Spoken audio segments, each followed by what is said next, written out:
Does God approve of divorce for any cause? Certainly there are many different reasons husbands and wives divorce one another today. But are these many different reasons acceptable to God? Let's investigate that during the course of this study. And as we begin, we see that God says some things about being bound by the law. As we begin our search for God's answers to this question, we must recognize that God does have a law about marriage, divorce, and remarriage. It's not up to mankind to determine what God approves or does not approve. He's already revealed His word of truth on the subject. Listen, for instance, to Romans chapter 7, verses 2 and 3. It says, "For the woman who has a husband is bound by the law to her husband as long as he lives. But if the husband dies, she is released from the law of her husband. So then if, while her husband lives, she marries another man, she will be called an adulteress. But if her husband dies, she is free from that law, so that she is no adulteress, though she has married another man." First, recognize that there is a law that's identified in this passage. Now, this is not the law of man. Man's laws, even at that time, often permitted divorce for many different reasons. Therefore, the passage surely references the law of God.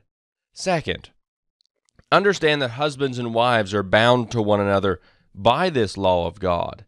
So whenever two people enter into a scriptural marriage, that is one that has God's approval, God binds those two people together.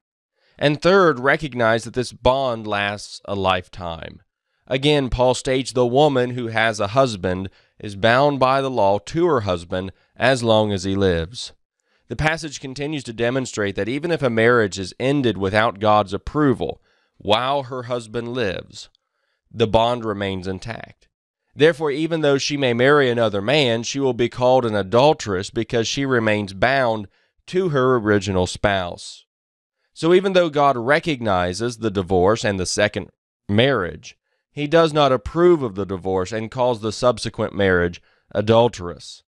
It's not until the spouse dies that the surviving mate is released from this bond and is free to marry another. Therefore, as we search for the answer to the question, does God approve of divorce for any cause, we recognize that God has a law, that husbands and wives are bound to one another by this law of God, and that this bond lasts a lifetime. Therefore, this passage answers the question, no, God does not approve of divorce for any cause. Next, I want us to think about the phrase, "from the beginning, it was not so." You know, in Matthew chapter 19, verses 1 through 12, Jesus is asked and answers a question about divorce.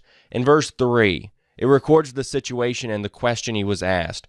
"The Pharisees also came to him, testing him, and saying to him, 'Is it lawful for a man to divorce his wife for just any reason?'"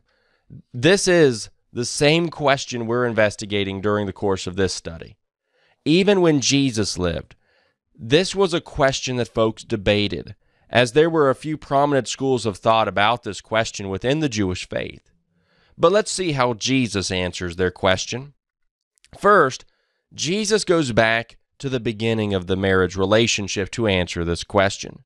He said to them in verses 4 and 5, "Have you not read that He who made them at the beginning made them male and female, and said, 'For this reason a man shall leave his father and mother and be joined to his wife, and the two shall become one flesh'?" Recognize that the institution of marriage was created by God.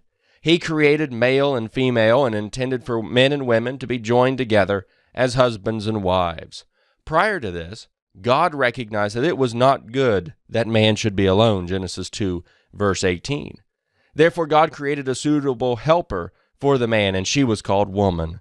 So this question must recognize that it was God who created the relationship in the very beginning, and He is the one who can make this relationship subject to His laws.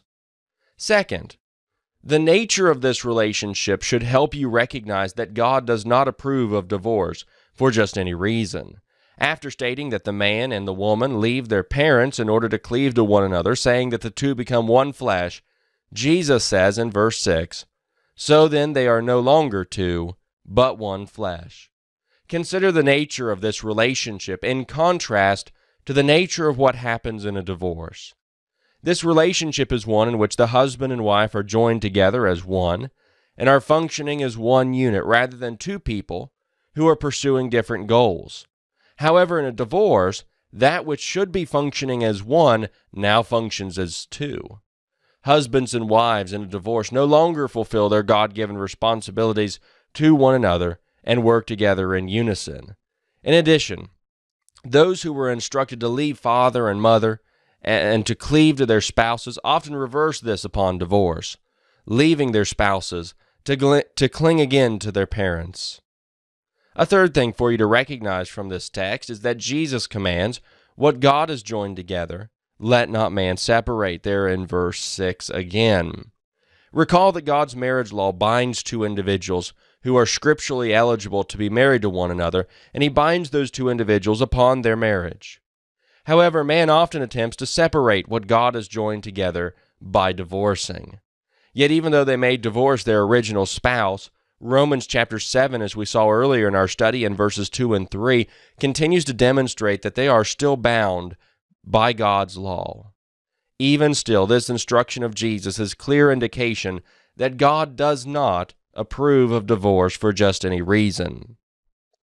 And fourth, Jesus demonstrates that divorce was not God's plan from the beginning of the marriage relationship.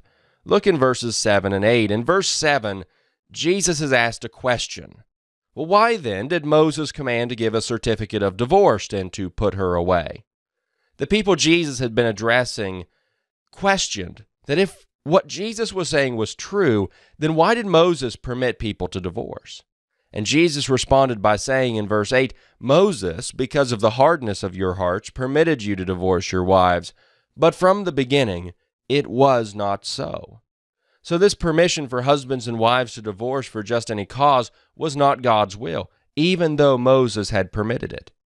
This demonstrates that it is absolutely not God's desire for husbands and wives to divorce one another for just any reason today. So take a moment to reflect over what we have seen through this point in this passage. Jesus has answered their question about whether God approves of divorce for just any cause with an absolute no. This is the same answer we saw over in Romans chapter 7, verses 2 and 3, and it is the same answer given in 1 Corinthians 7, verses 10 and 11. That passage reads, "Now to the married I command, yet not I, but the Lord. A wife is not to depart from her husband, but even if she does depart, let her remain unmarried, or be reconciled to her husband, and a husband is not to divorce his wife." Notice that twice in this one passage, the command of the Lord is that a wife is not to depart or divorce from her husband, and a husband is not to divorce his wife. However, some want to suggest that God approves of divorce for multiple causes based on the middle part of this passage regarding the scenario in which a wife does divorce. Yet God has already commanded her not to depart.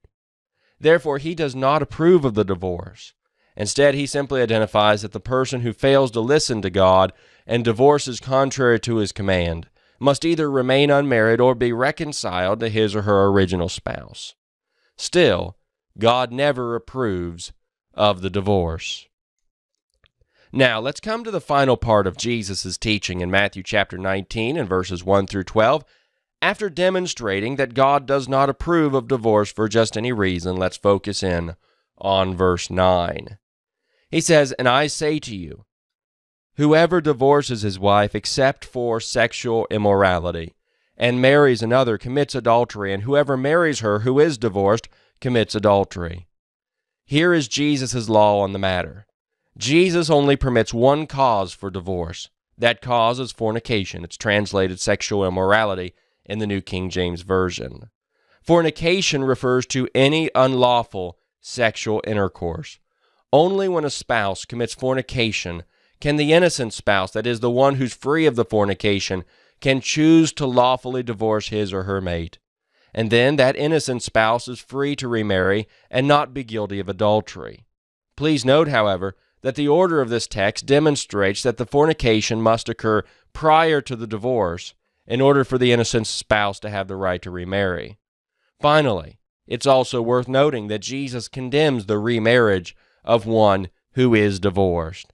The Scriptures do not give authority for the put-away person or the divorced person to remarry. You could also compare this with Luke chapter 16 and verse 18. Please note that this one cause for divorce is the only cause approved by any passage in the New Testament. Jesus teaches the same thing over in Matthew chapter 5, verses 31 and 32. He says, furthermore, it has been said, whoever divorces his wife, let him give her a certificate of divorce. But I say to you that whoever divorces his wife for any reason except sexual immorality causes her to commit adultery, and whoever marries a woman who is divorced commits adultery. Finally, let's consider the reaction to Jesus' teaching in Matthew chapter 19 and in verse 10. This reaction and subsequent response by Jesus further demonstrates that he was not permitting divorce for just any cause. After hearing Jesus' teaching, his disciples said to him, "If such is the case of the man with his wife, it is better not to marry." They concluded that Jesus' marriage law would be difficult to follow, and their judgment said that people would be better off just not to marry. However, in verses 11 and 12, Jesus says that not all people can remain celibate throughout their lives, and they need to marry. Yet those who are able to remain celibate throughout their lives can certainly choose to do so, if they so desire, for the sake of the kingdom of heaven. As we've seen throughout this study, as we've been focused on the question, does God approve of divorce for any cause? God has a law concerning marriage, divorce, and remarriage. The Scriptures clearly demonstrate that God does not approve of divorce for just any cause. Jesus has only given approval for a single cause of divorce, and that is fornication. Therefore, even though man often chooses to divorce and remarry for reasons other than fornication, those divorces and remarriages are sinful and condemned by God, resulting in the sin of adultery. Those who are married must evaluate their own marriages in order to make sure that they have God's approval, and must determine to live within God's marriage law. And then, those contemplating marriage must recognize God's marriage law and exercise great care in selecting a spouse. God certainly does not approve of divorce for just any cause.